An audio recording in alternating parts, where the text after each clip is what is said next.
Hello students, स्वागत है आप सभी का आपके अपने यूट्यूब चैनल यूडीए क्लासेस में। इस वीडियो में हम क्लास 8 का प्रश्नावली 1.1 का क्वेश्चन नंबर 11 देखेंगे। क्वेश्चन नंबर 10 तक हमने पिछले वीडियो में देख लिया था। अगर उस वीडियो को आप नहीं देखे हैं तो चैनल पर जाकर आप देख सकते हैं। तो चलिए हम आगे बढ़ते हैं, क्वेश्चन नंबर 11 को देखते हैं। क्वेश्चन को हमने कॉपी पर लिख लिया है। देखिए, कह रहा है कि निम्नलिखित का मान ज्ञात कीजिए। इसका मान ज्ञात करना है, यानी कि भिन्न का गुना दिया हुआ है और इसका मान ज्ञात करना है। तो चलिए कैसे सॉल्व करेंगे, देखिए। पहले लिख लेते हैं 5/7 गुना माइनस में 3/8। अब देखिए, कोई भी संख्या तिरछा तिरछी काटते हैं, ऊपर नीचे भी काट सकते हैं और तिरछा तिरछी भी काट सकते हैं, लेकिन कोई कट रहा नहीं रहा है तो इसको डायरेक्ट ऊपर गुना कर देंगे और नीचे नीचे गुना कर देंगे।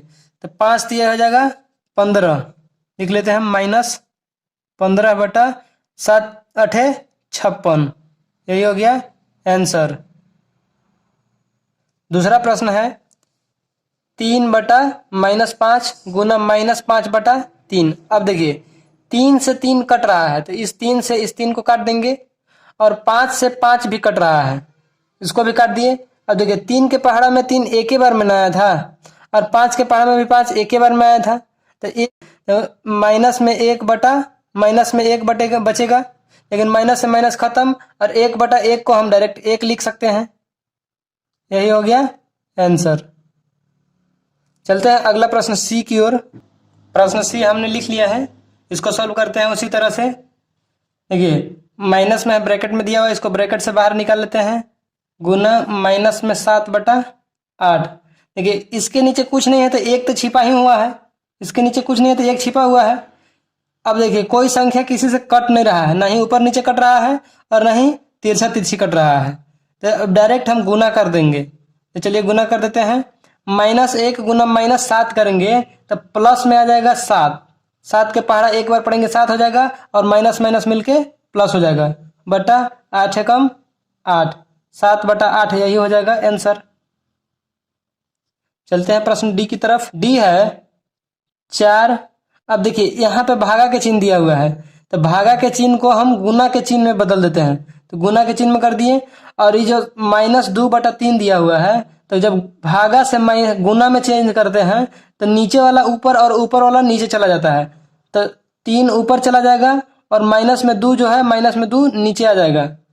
अब देखिए, यहाँ पर कुछ नहीं है तो एक छिपा ही हुआ रहता है, किसी भी संख्या के नीचे एक छिपा हुआ रहता है। तो देखिए कि माइनस में 2 है, 3/-2 है, तो 2 से हम 2 के पहाड़ा में 4 कट गया 2 बार में। अब 1 से काटेंगे तो उतना ही रहेगा, इसलिए हम काटेंगे नहीं, कोई अब किसी से कटेगा नहीं। तो 2 तिहाई हो जाएगा 6/1 के पहाड़ा एक बार पढ़ेंगे, एक यहाँ बचा हुआ है, कुछ नहीं है तो 1 है, 1 के पहाड़ा एक बार करेंगे, लेकिन ये माइनस का जो चिन्ह है वो तो ही था, तो माइनस में 1 हो गया, ये माइनस है ऊपर चला जाएगा, तो यहाँ हो जाएगा -6/1 आंसर। चलते हैं क्वेश्चन नंबर 12 की तरफ। क्वेश्चन नंबर 12 है 2 परिमेय संख्याओं का योगफल -3 है। यदि इनमें से एक परिमेय संख्या -11/6 हो तो दूसरी संख्या ज्ञात कीजिए। क्वेश्चन को हमने कॉपी पर लिख लिया है, थोड़ा समझिएगा ध्यान से कि 2 परिमेय संख्याओं का योगफल -3 दिया हुआ है। लिख लेते हैं, यहाँ नीचे लिखते चलते हैं।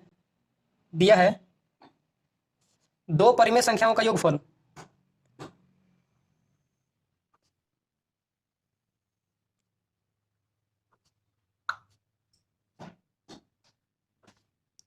बराबर -3 दिया हुआ है, और आगे यदि इनमें से एक परिमेय संख्या दिया हुआ है कितना, -11/6, तो दूसरी परिमेय संख्या निकालने के लिए क्या है, तो लिख लेते हैं। पहली एक परिमेय संख्या दिया हुआ है, एक परिमेय संख्या -11/6, और दूसरी परिमेय संख्या कुछ नहीं दिया हुआ है, तो दूसरी परिमेय संख्या हम लोग मान लेते हैं कि माना कि दूसरी परिमेय संख्या x है।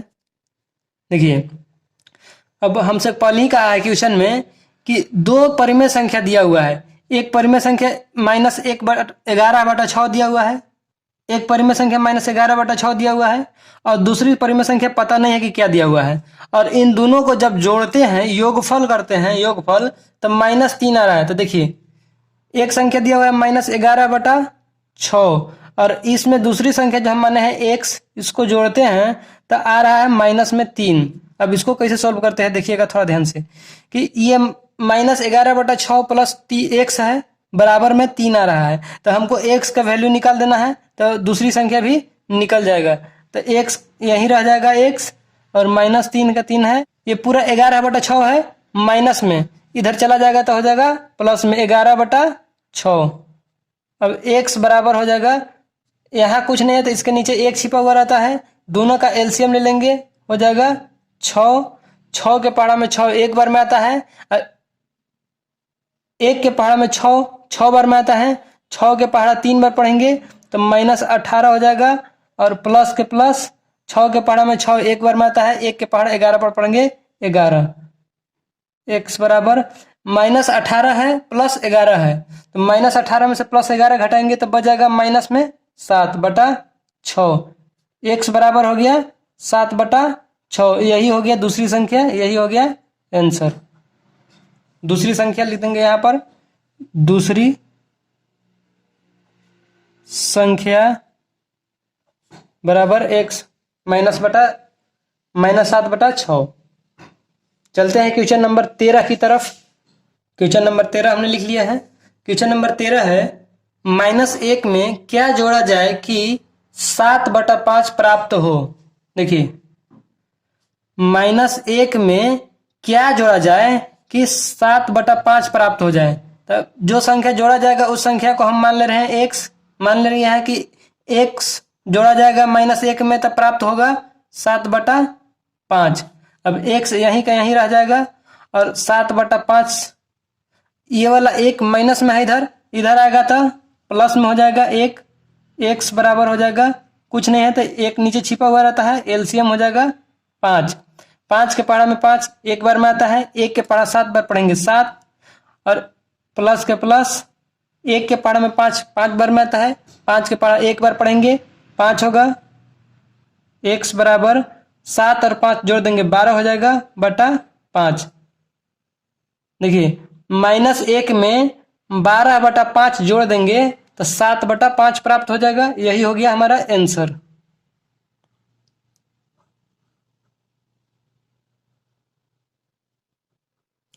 चलते हैं क्वेश्चन नंबर 14 की तरफ।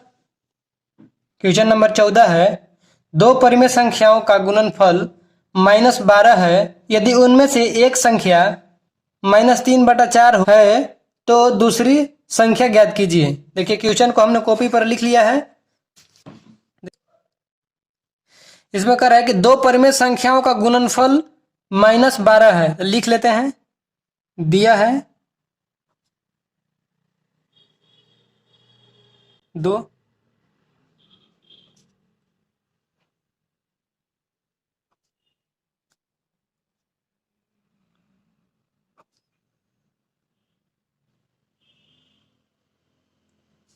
यदि उनमें से एक संख्या -3/4 है, पहली संख्या मान लेते हैं, पहली संख्या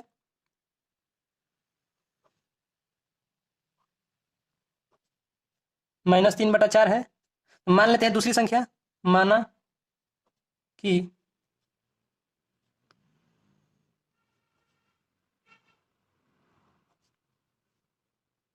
कि दूसरी संख्या x है।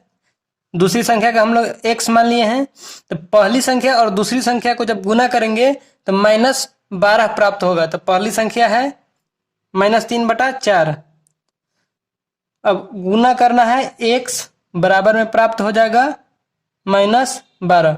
अब इस समीकरण को सॉल्व करना होगा। देखिए ये गुना में है, यह है गुना में, तो ये -3/4 जो है इधर जाएगा तो भागा में चला जाएगा, x बराबर हो जाएगा -12, और 3/4 है, 3/4 इधर आके भागा में जाएगा, तो जब भागा में जाएगा तो लिख लेते हैं भागा में ही -3/4। अब देखिए x बराबर हो गया -12, अब इस भागा को हम गुना में चेंज कर देंगे और इसको पलट देंगे, तो 4 बटा माइनस में 3, 3 के पहाड़ा में 12 4 बार में कट जाता है, हो गया x बराबर 4 चौका 16 और माइनस ई वाला और ई वाला माइनस कट गया, आंसर x बराबर हो गया 16। तो दूसरी संख्या को हम लोग ने x माना था और दूसरी संख्या आ गया 16, यही हो गया आंसर। चलते हैं क्वेश्चन नंबर 15 की तरफ। क्वेश्चन 15 हमने लिख लिया है। क्वेश्चन नंबर 15 है -7 बटा 13 से कौन सी संख्या को गुना करें कि 28 प्राप्त हो जाए। सेम उसी प्रकार का क्वेश्चन है, इसको भी उसी तरह से समझिएगा कि -7 बटा 13 को किस संख्या से गुना करें कि 28 प्राप्त हो जाता है। हम x मान लेते हैं कि जो संख्या से गुना किया जाएगा वो संख्या हो जाएगा x। एक समीकरण बन के तैयार हो गया। अब इस समीकरण को सॉल्व कर देंगे, बस आंसर निकल जाएगा, x का मान निकाल देंगे तो निकल जाएगा आंसर। तो x निकल यहाँ लिख दिया है बराबर 28। अब -7 बटा 13 है, इधर गुना में इधर जाएगा तो भागा में जाएगा, भागा में हो जाएगा -7 बटा 13। अब x बराबर 28 का 28 आ गया। अब इस भागा को गुना में चेंज कर देंगे तो हो जाएगा 13 बटा माइनस में 7, 7 के पहाड़ा में 28 4 बार में कट जाता है, x बराबर हो गया 13 चौका 52। लेकिन ये माइनस है तो माइनस हमेशा रहेगा ही रहेगा, तो हो गया x बराबर -52। यही हो गया दूसरी संख्या कि -7 में -7 बटा 13 में -52 से गुना किया जाएगा तो 28 प्राप्त हो जाएगा, यही हो गया आंसर। बस आज के वीडियो में इतना ही। अगर आपको वीडियो अच्छा लगा तो शेयर कीजिए, लाइक कीजिए और चैनल को सब्सक्राइब कीजिए।